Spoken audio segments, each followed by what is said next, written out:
You're listening to Kerry Lutz's Financial Survival Network, where you get valuable information you just can't find anywhere else. To thrive in today's trying times, you need the Financial Survival Network, now more than ever. Go to financialsurvivalnetwork.com and get your free newsletter and gift. Financial Survival Network, now more than ever. Welcome. You are listening to the Financial Survival Network. I'm Kerry Lutz. It's 3/26/21. Well, there's a lot of bad things happening in the world. Nobody is making any, nobody's minimizing it in any way. It's just the way it is. And the question is, do you let it get you down, or do you just continue on your mission? Do you continue to embrace your inner world and your inner happiness, or do you let it all get you down? There's so many of you out there who are depressed now. Fortunately, I'm not one of you, and you don't have to be either. It's all a question of attitude and your inner world. What do you tell yourself? If you're telling yourself negative thoughts, supposedly the average person has between 60 and 70,000 thoughts per day. And if the bulk of them are negative, you are going to have a negative outlook. And I'd like to know, are you negative or positive, regardless what's happening about the world, but about yourself? So just send me an email to KL@Kerry Lutz and let me know. Right now, we are pleased to have on with us again our good friend, Dr. John Huber. And John, you are a clinical psychologist out of the weird place known as Austin, Texas. And you have to deal with these issues a lot in your practice, don't you? Absolutely. And you nailed it on the head. You know, if you constantly think negative thoughts, your life is going to be filled with those. I mean, it's amazing how shaping our world happens when we shape our thoughts. And, you know, no matter how bad things are, there's always something bad and negative to focus on. But at the same time, there's always something positive. And it may be as simple as the fact you got up this morning and you didn't fall on your face. That may be the first thing that you can come up with. But as you start building on those positive things, they become more and more apparent. And it's like a magnet. You start drawing positive things around you. It's really, really incredible, because people who are thinking positively, they want to be around other positive people. And that energy just permeates everything. If you think negative, you're going to be surrounded by negative people. You know, the old story, misery loves company.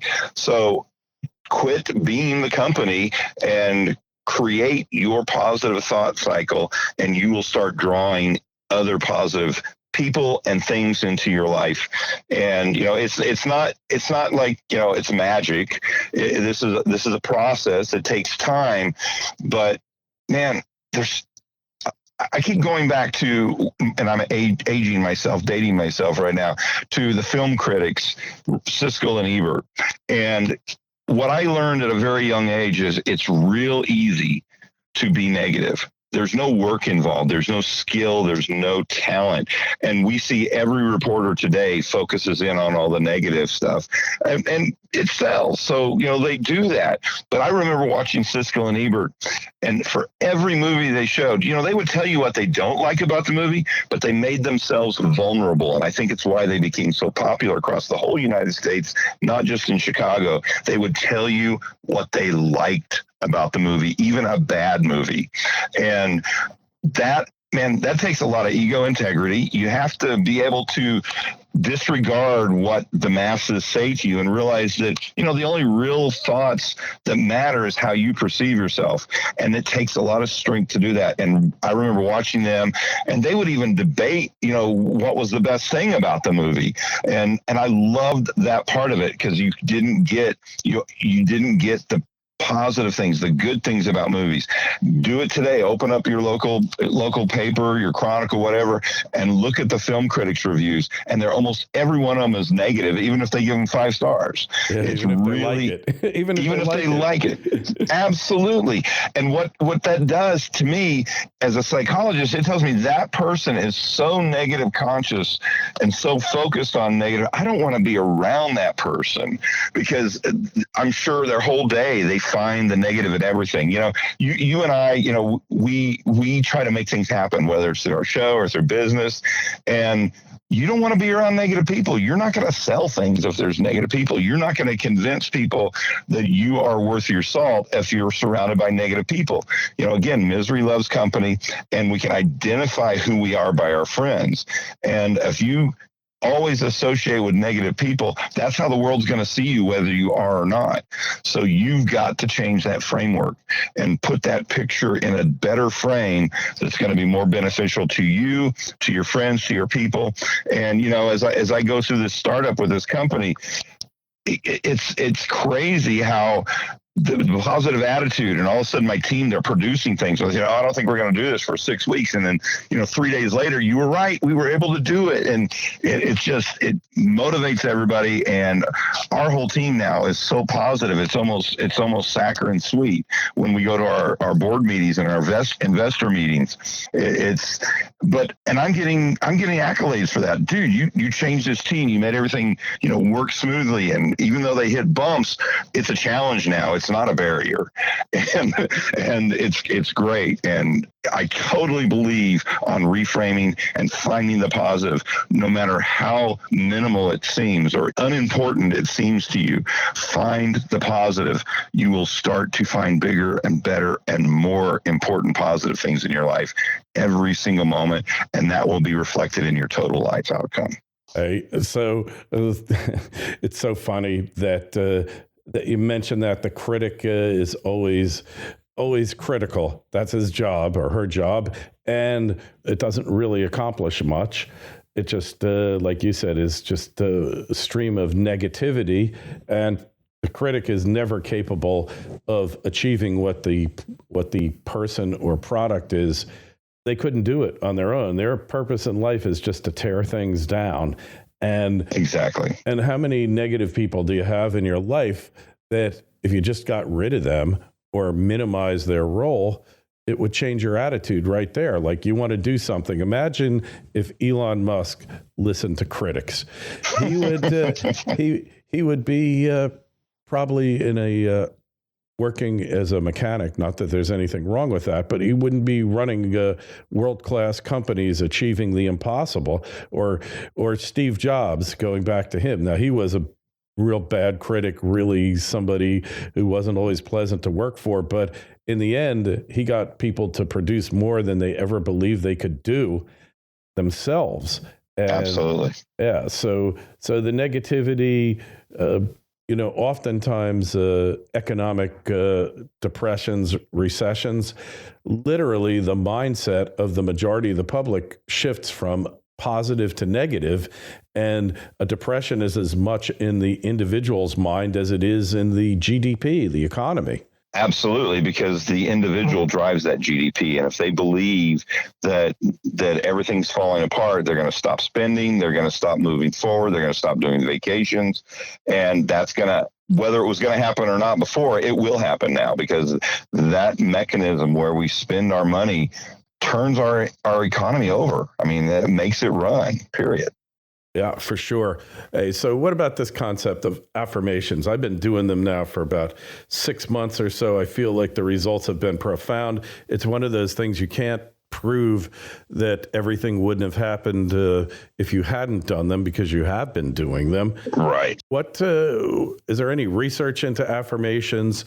Any evidence there that they're really effective, or do they just make you feel good, and then that's their main contribution that enables you to accomplish and do things that you might not otherwise have been able to if you weren't in that state of mind?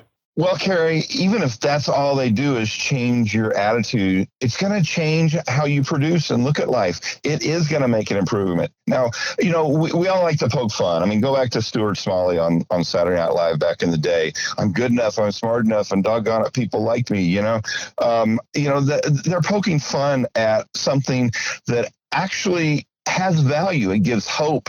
It gives you that internal voice that says, it doesn't matter what everybody else says. It's what I think and believe. And when somebody says no, it just means they don't have the imagination to see the possibility, so they could never do this. So move forward and do it yourself. Have that belief in yourself, and you can support that through those affirmations. Now, poking fun at it, it's funny because there's been talks with the comedian who created Stuart Smalley, and he openly talks about his own therapy and how his therapist got him to do this, and it changed his life, and he became, a viable commodity as a comedian for several years, over a couple of decades, and made a career out of it when he didn't believe himself at first when he got into that industry, and if it hadn't have been for his therapist. So he kind of paid tribute or homage to his therapist by creating Stuart Smalley. But as much as we like to laugh at Stuart Smalley as some kind of a loser and all that kind of stuff, the reality of it is beneficial, and there is research to support it. I can't tell you the percentages right off the top of my head. And at the very least, if all it does is create that sense of hope, that changes your whole persona, your whole personality, and the way you look at life.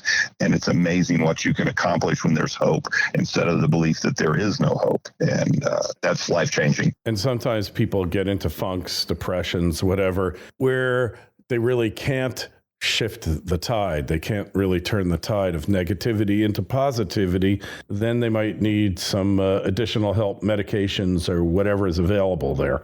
Don't just survive, thrive. The Financial Survival Network. Silver One Resources is an exploration and development company backed by strategic investors Eric Sprott and SSR Mining. At Silver One's Candelaria Mine project in Nevada, there is already a historic resource estimated at 127 million ounces of silver, which Silver One is developing and advancing. The company's Phoenix Silver project, located within the Arizona Silver Belt, is an early-stage exploration project on which native silver vein fragments have been discovered near surface. One grab sample assayed an astounding 14,688 ounces per ton. Yes, that's right, ounces, not grams. Silver One has tremendous exploration potential, is extremely leveraged to the price of silver, and is cashed up and poised to increase shareholder value. Silver One trades in New York under the ticker SLVRF and in Toronto under the ticker SVE. To learn more, go to silverone.com. That's silverone.com. This is the Financial Survival Network, the information you need to thrive now more than ever. Absolutely. And that's where you go and you start seeking professional help. And, there's a time and a place. It's not a weakness. Every professional, as the CEO of this company, my initial gut is I need to be able to do everything. And when we started looking at our website and coding and all this, and it's like, I could do this. It would take me 12 months to do what, if I give it to my head marketing guy, he's going to do in 3 days. It's like, which is better for me? Just have a general understanding of what he's doing and then tell him what I need, or to sit down in front of the computer for hours on end and not be able to take care of other things. And I'm a hands-on kind of person. I believe that I need to have a general concept of what I'm asking every one of my employees to do, and then it's my responsibility to step back and let them do it. Because if I've done my job right, I've hired incredible people that can do what they need to do. Absolutely. And I remember, there was a guy, Sandy Monroe, and he's a car engineer. He rips apart cars for other competitive companies and tells people what they cost, what they did right, what they did wrong. He recently met with Elon Musk, and he's in actually an engineering meeting. Musk allowed him to sit in on it, and they're talking about stuff. And Monroe said he never saw anybody like Elon Musk before, any auto company executive. He knew every single system and virtually every single part in every vehicle, and was completely hands-on and was able to guide them through processes and improvements that he had never seen anything like. So what you're saying is, like in a small business, which I've always been in, I always prided myself in knowing how to do every job, whether it was stuffing envelopes, being a messenger, delivering documents to clients, actually printing them up. I wasn't very good at that. And binding, I was a horror show at. I was a complete nightmare in the printing business. But in theory, I knew how to do every job. And And that really gives you such an advantage over others, so-called professional managers, which, and if you listen to Steve Jobs' discussion of professional managers, they can't do anything, but they know how to do everything, right? Absolutely.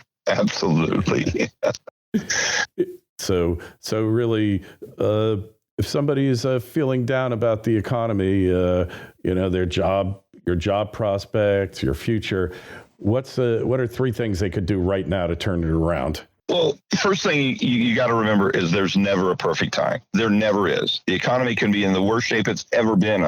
It doesn't mean you shouldn't put one foot in front of the other and start going through the steps to make your business work. And you may find out that there's special conditions right now. For example, COVID, with what I'm doing, the federal government lowered some of the restrictions on how we do telemedicine, and it has opened up the door for us to go in all 50 states with our new company.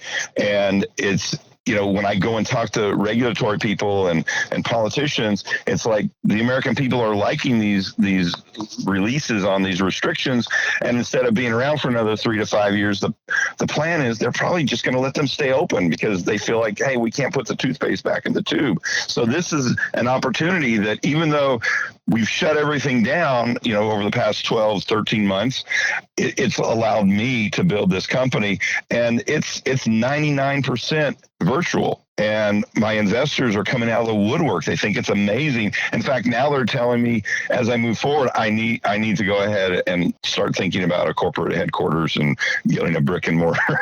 Just what you don't want to do. Why? Right. It's not what I want to do. But because we don't have that brick and mortar, it gives us a lot of extra leeway in where we spend our money, because that's expensive, and the taxation and all that's associated with having a brick and mortar and then hiring people to maintain that, even down to the people who clean the building. And, we've got some advantages here. And generally, the reality of it is there will be a point where we have to have a brick and mortar. I mean, I see that. But right now, when we're getting off the ground, we are literally being able to provide a month's worth of service for what we charge for less than one treatment in my office because I don't have that overhead. So it's fantabulous just thinking about opportunity because I don't have to worry about maintaining an office and keeping it clean and security and all these other things because I can do this online and I have a few key people and we're writing our own software and our own practice software that has our own video interface that allows us to exceed HIPAA requirements and allow us to do things that Zoom doesn't even think about. Now that somebody in their company probably has thought about it, but there's never been really a place. But now what we need, they can't do, so we're building our own. And it's just amazing and an exciting time to be alive, even though look at all the businesses that are shut down and all the negativity that's happened because of COVID. And it's like, wait a minute, reframe, rebuild your business plan. Don't give up, but step back, take a wide prospect and a wide view of what you're doing. Don't worry about the minutia at this point. Start your plan based on what you see in the big picture and then narrow that pathway down. Okay, not, wow, I have to do this. It's like, how can I do this? Let's find out what the pathway is instead of verbally basically putting up verbal barriers for yourself because, Edison said it right. Whether you think you can or you think you can't, you're right. And that is so true. And like you said, the time is now, today is the day, and the time is now. And don't give up the opportunity. What I believe, and maybe I'm a bit Pollyanna-ish about it, is that you can choose to restart your life anytime you want, any day you want. And you just can't allow others, some of whom actually want to help you, allow their negativity to bring you down and to stop you from moving forward. So many of you out there, you just say, oh, well, let me get some advice from this person. They seem to know what they're talking about, and they may or may not. But that should never be an excuse for you to not act, because it might be a reason for you to change plans slightly and to alter your plans. But if you think you have an idea and you have a goal that you want to achieve, you should never let somebody else get in your way. Absolutely. The only real control we have in this world is how we react to the things around us. And if the world starts turning south, if you follow that and react in a negative way, that's where you're going. There's no way to stop it. So you have to stop your perception and your thought process. And, starting a new business, it's something I've been in the process of doing now for almost a year and a half. And the whole idea, it's exciting and I believe in what I'm doing, but I would start talking to people about different parts of the business who didn't know I was doing this, and they would come up with every reason not to do it. And I stopped talking to them about the business. And then I talk to people and they're like, oh my God, look at all the opportunity here. And those people have actually been brought in and incorporated into my process and my business. And some of them are now, shareholders in the company and all this kind of stuff, because they know the risk. You don't need to tell me the risk. They understand I know the risk, but they also see the benefits and what it's going to do to our society and how this is going to help people. And moving forward, they see it as the next generation in mental health care. And I didn't have to convince them. They were already there. And that reinforced my belief set, made me even more energetic. And I do daily investor calls with my investors, and they're all over the world, from Dubai to Australia, all around the United States and Europe. And it is just totally amazing when I'm all in this and I get off the phone and they turn around and go, make sure you're spending my money, because if you're not making any progress. And that's a great thing and a great story. So I think we'll leave it at that. People want to find out more about what you're doing. Where should you go? Well, I think you should go to my new website. It is tripsitter.clinic, TRIPSITTER.clinic. Not to be confused with .com. We are a place to get better. So it's a clinic. All right. Excellent. And there'll be a link to that in the show notes of this interview on financialsurvivalnetwork.com. Make sure you send us your questions, your comments. Take a look at that site. I think it could really change your life. And while you're at it, go over to financialsurvivalnetwork.com and sign up for a free newsletter. Hey, Dr. Huber, always a pleasure. Thanks so much, and good luck with your new company. Thank you so much, and have an amazing afternoon. Thanks for listening to Kerry Lutz's Financial Survival Network, your solution to today's trying times. For the latest, go to financialsurvivalnetwork.com. Financial Survival Network, now more than ever.